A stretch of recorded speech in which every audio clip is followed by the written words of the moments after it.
ৰাম অৱতাৰত ৰায়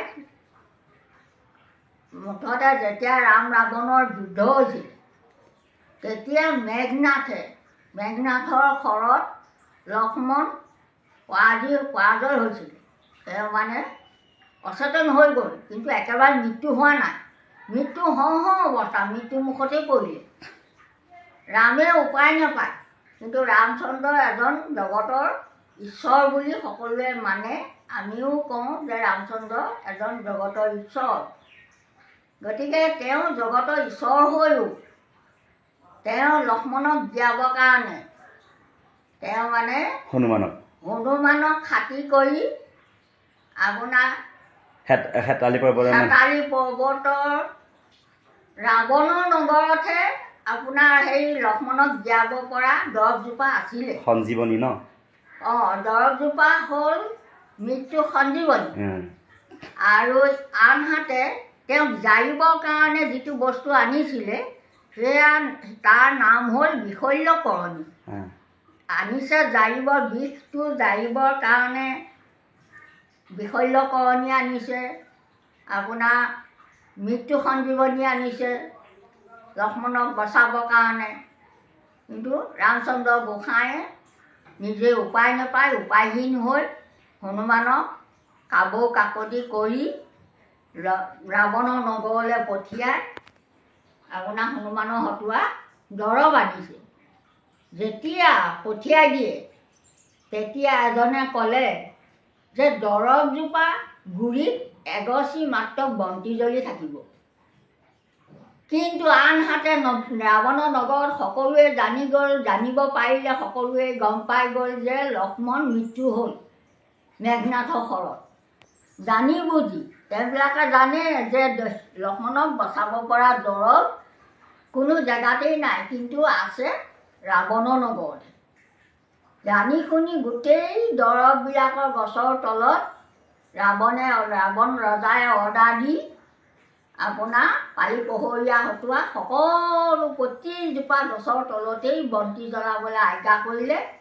সকলো গছৰ তলতেই বন্তিয়ে একেবাৰে মানে জোনাকী পৰুৱাৰ দৰে জননীময় হৈ আছে। এনেকৈ হনুমানে গ'ল। হনুমানে চাইছে যে মোকতো কৈ পঠিয়াইছিলে মেইন দৰৱ যিজোপা দৰৱ হয় লক্ষ্মণক বচাব পৰা, সেই দৰৱজোপা গছৰ তলতহে এগছি বন্তি জ্বলি থাকিব বুলি কৈছিলে। এতিয়া দেখোন প্ৰতিজোপা গছৰ তলতেই বন্তি।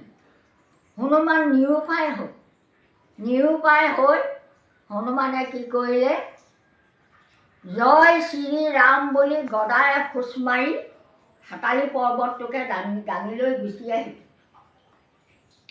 হেতালি পৰ্বত দাঙি আনি তেতিয়া ৰামচন্দ্ৰ গোসাঁইৰ আগত হেতালি পৰ্বত দিছেহি। ৰামচন্দ্ৰ গোসাঁয়ে তেতিয়া সুধিছে, তেওঁ আচৰিত হৈছে, বোলে শুনো তুমিতো হেতালি পৰ্বত গোটেইটো দাঙি আনিলা, বোলে কি কৰিম প্ৰভু, মই নিৰুপায়। আপুনি কৈছিলে যে দৰৱজোপা গছৰ তলতহে এগছি বন্তি জ্বলি থাকিব। এতিয়া প্ৰতিজোপা গছৰ তলতেই বন্তি জ্বলি আছে, আপুনিতো দেখিছেই। মই এতিয়া কোনজোপা আনিম? গতিকে মই উপায়হীন হৈ মই হেতালি পৰ্বতকে উঠাই লৈ আহিলোঁ।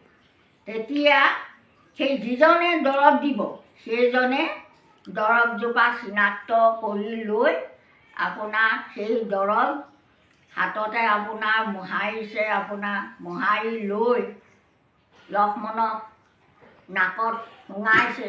সেইটো দৰৱ আকৌ খুৱাব নালাগে। নাকত শুঙিলেই তাৰ গেছটো ভিতৰলৈ যোৱাৰ লগে লগে অচেতন হোৱা মানুহৰ চেতন ঘূৰি আহে। তাৰ পাছত আপোনাৰ বিশল্যকৰণীয়ে আকৌ জাৰিছে, বিষ নমাইছে আপোনাৰ। গতিকে ৰাইজ, ভগৱান নাই বুলি আপোনালোকে অবিশ্বাস নকৰিব, কিন্তু আপোনালোকে সদায় ঈশ্বৰৰ ওচৰত বিশ্বাস ৰাখিব। আপোনালোকৰ বেমাৰ আজাৰ হ'লে ল'ৰা হওক বুঢ়া হওক, ভগৱানৰ ওচৰত এটি গুৱাপান অৰিহণা এগছি বন্তি আগবন কৰি লৈ আপোনালোকে ডক্তৰ কবিৰাজৰ আশ্ৰয় ল'ব। গতিকে ভগৱানৰ আশ্ৰয় নোলোৱালৈকে জীৱৰ কোনো পৰিত্ৰাণ নাই।